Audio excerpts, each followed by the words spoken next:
ಪೊಲೀಸರು ನಟ ದರ್ಶನ್ ಅಭಿಮಾನಿಗಳಿಗೆ ಲಾಠಿ ರುಚಿ ತೋರಿಸಿರುವ ಘಟನೆ ನಗರದ ಮಾಗಡಿ ರಸ್ತೆಯಲ್ಲಿನ ಪ್ರಸನ್ನ ಥಿಯೇಟರ್ ಬಳಿ ನಡೆದಿದೆ. ನಟ ದರ್ಶನ್ ಅಭಿನಯದ ಕರಿಯ ಸಿನಿಮಾ 22 ವರ್ಷಗಳ ಬಳಿಕ ಮತ್ತೆ ರಿಲೀಸ್ ಆಗಿದೆ. ಸೊ ಈ ವೇಳೆ ನೆಚ್ಚಿನ ನಟನ ಕರಿಯ ಚಿತ್ರ ನೋಡಲು ಥಿಯೇಟರ್ ಬಳಿ ಸಾಕಷ್ಟು ಸಂಖ್ಯೆಯಲ್ಲಿ ದರ್ಶನ್ ಅಭಿಮಾನಿಗಳು ಬಂದಿದ್ದರು. ಸೊ ಅವರಿಗೆ ಶಾಂತವಾಗಿ ಚಿತ್ರವನ್ನು ವೀಕ್ಷಣೆ ಮಾಡಿ ಹೋಗಲು ಪೊಲೀಸರು ತಿಳಿಸಿದರೂ ಕೂಡ ಜೋರಾಗಿ ಡಿ ಬಾಸ್ ಅಂತ ಆಗಲಿ ಜೋರಾಗಿ ಕೇಕೆ ಆಗೋದಂತಾಗಲಿ ಮಾಡ್ತಾಯಿದ್ರು. ಇಷ್ಟಾದರೂ ಕೂಡ ಪೊಲೀಸರು ಅವರಿಗೆ ಮನವಿ ಮಾಡ್ಕೊಳ್ತಾರೆ, ಇದು ರಸ್ತೆ ಆಗಿರ್ತಕ್ಕಂಥದ್ದು, ಮೇನ್ ರೋಡ್ ಇದೆ, ಅಲ್ಲೊಂದು ಮೆಟ್ರೋ ವೆಹಿಕಲ್ಸ್ಗಳು ಹೋಗ್ತವೆ ಮತ್ತು ಮೆಟ್ರೋ ಕೂಡ ಇದೆ ಅಲ್ಲಿ, ಜೊತೆಗೆ ಪೊಲೀಸ್ ಠಾಣೆ ಮುಂಭಾಗನೇ ಕೂಡ ಈ ಒಂದು ಥಿಯೇಟರ್ ಇರ್ತಕ್ಕಂಥದ್ದು. ಸೊ ಹಾಗಾಗಿ ಪೊಲೀಸರು ಮನವಿ ಮಾಡ್ತಾರೆ, ಶಾಂತವಾಗಿ ಬಂದು ನಿಮ್ಮ ನೆಚ್ಚಿನ ನಟನ ಚಿತ್ರವನ್ನು ವೀಕ್ಷಿಸಿ ಹೋಗಿ ಅಂತ. ಆದರೆ ಈ ಅಭಿಮಾನಿಗಳು ಏನು ಮಾಡ್ತಾರೆ, ಜೋರಾಗಿ ಕೂಗಾಟವನ್ನು ಶುರು ಮಾಡ್ತಾರೆ.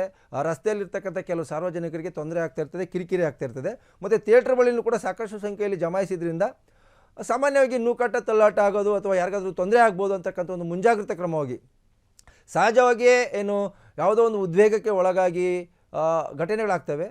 ಹಾಗಾಗಿ ಅವರು ಮನವಿ ಮಾಡಿಕೊಂಡ್ರು, ಆದರೂ ಕೂಡ ಅವ್ರು ಕೇಳಿಲ್ಲ. ಸೊ ಯಾವಾಗ ಇವರು ಇನ್ನೂ ಹೆಚ್ಚು ಮಾಡಿದ್ರು ಆವಾಗ ಪೊಲೀಸರು ಲಾಠಿ ಚಾರ್ಜನ್ನು ಮಾಡ್ತಕ್ಕಂಥದ್ದು ಮತ್ತು ಕೆಲವ್ರನ್ನ ವಶಕ್ಕೆ ಪಡ್ಕೊಂಡು ಯಾಕಪ್ಪ ಹಿಂಗೆ ಮಾಡ್ತಾಯಿದ್ದೆ ಅಂತ ನೋಡಿ ಅಲ್ಲಿ ದೃಶ್ಯಗಳು ಕಾಣಿಸ್ತಾ ಇದೆ. ಅವ್ನು ತಪ್ಪಿಸ್ಕೊಂಡು ಹೋಗ್ತೇನೆ, ಅವ್ರನ್ನ ಪೊಲೀಸರು ಹಿಡ್ಕೊಂಡು ಏನು ಸಮಾಚಾರ, ಯಾಕೆ ಕೂಗಾಡ್ತಾ ಇದ್ದೆ ಅಂತ ಮಾತನ್ನು ಕೂಡ ಕೇಳಿದ್ದಾರೆ.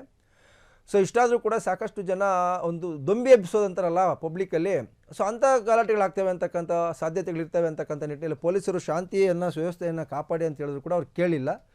ಯಾವಾಗ ಕೇಳಿಲ್ವೋ ಹೀಗೆ ಪೊಲೀಸರು ಹಿಡ್ಕೊಂಡು ಆಟ ಹತ್ತಿಸ್ಕೊಂಡು ನಡಿ ಠಾಣೆಗೆ ಹೋಗೋಣ, ಏನು ನಿನ್ನ ಸಮಾಚಾರ ಅಂತ ಕೇಳಿದ್ದಾರೆ.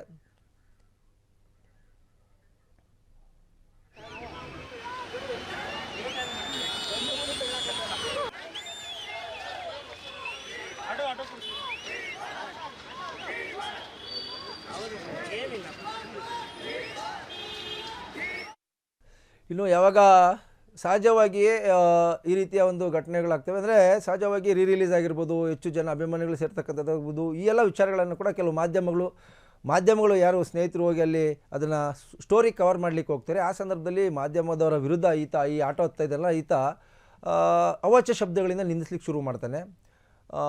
ಬಾಸ್ ವಿಚಾರ ಅದು ಇದು ಅಂತ ಹೇಳ್ಬಿಟ್ಟು ಕೆಲವು ಅನ್ಪಾರ್ಲಿಮೆಂಟ್ರಿ ವರ್ಡ್ಸನ್ನು ಉಪಯೋಗ ಮಾಡ್ತಾನೆ. ಈ ಸಂದರ್ಭದಲ್ಲಿ ಅಲ್ಲೇ ಇದ್ದಂಥ ಪೊಲೀಸರು ಮಾಧ್ಯಮಗಳೆದುರಿಗೆ ನೀನು ಇಷ್ಟೊಂದು ಆವಾಜ್ ಆಗ್ತಿದೆಯಾ, ಮಾಧ್ಯಮದವರಿಗೆ ಆವಾಜ್ ಆಗ್ತಿದೆಯಾ ಅಂತಂದರೆ ಇನ್ನು ಬೇರೆ ಜನರಿಗೆ ನೀನು ಯಾವ ರೀತಿ ಹವಾ ಇಡ್ಬೋದು, ಇದೆಲ್ಲ ಸರಿಯಲ್ಲಪ್ಪ ಅಂತೇಳಿ ಬುದ್ಧಿ ಹೇಳಲಿಕ್ಕೆ ಹೋದಾಗ ಆತ ಹೇಳಿದ ಮಾತು ಕೇಳಲ್ಲ.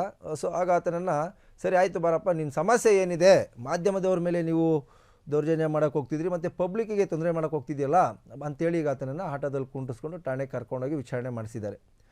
ಇಲ್ಲಿ ಭಾಳ ಸ್ಪಷ್ಟವಾಗಿ ಯಾವಾಗ ಹೆಚ್ಚು ಜನ ಮಾಬು ಏನು ಸೇರ್ಕೊತಾರೆ, ಗ್ಯಾದರ್ ಆಗ್ತಾರೆ ಒಂದು ಕಡೆ, ಅಲ್ಲಿ ಸಹಜವಾಗಿ ನೋಡಿ ಈಗ ಸುಮಾರು 22 ವರ್ಷಗಳ ಬಳಿಕ ಕರಿಯ ಸಿನಿಮಾ ರಿಲೀಸ್ ಆಗಿರ್ತಕ್ಕಂಥದ್ದು, ಅದು ಕೂಡ ಮಾಗಡಿ ರಸ್ತೆಯಲ್ಲಿರ್ತಕ್ಕಂಥ ಪ್ರಸನ್ನ ಥಿಯೇಟರ್ನಲ್ಲಿ.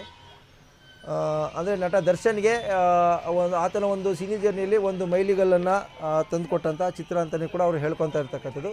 ಸೊ ಈ ವೇಳೆ ಈ ಘಟನೆ ನಡೆದಿದ್ದು ಪೊಲೀಸರು ಇವರಿಗೆ ಲಾಠಿ ರುಚಿಯನ್ನು ತೋರಿಸಿದ್ದಾರೆ, ಜೊತೆಗೆ ಠಾಣೆಗೆ ಕರ್ಕೊಂಡೋಗಿ ಬುದ್ಧಿಯನ್ನು ಹೇಳಿ ಕಳಿಸ್ತಕ್ಕಂಥ ಕೆಲಸವನ್ನು ಕೂಡ ಮಾಡಿದ್ದಾರೆ.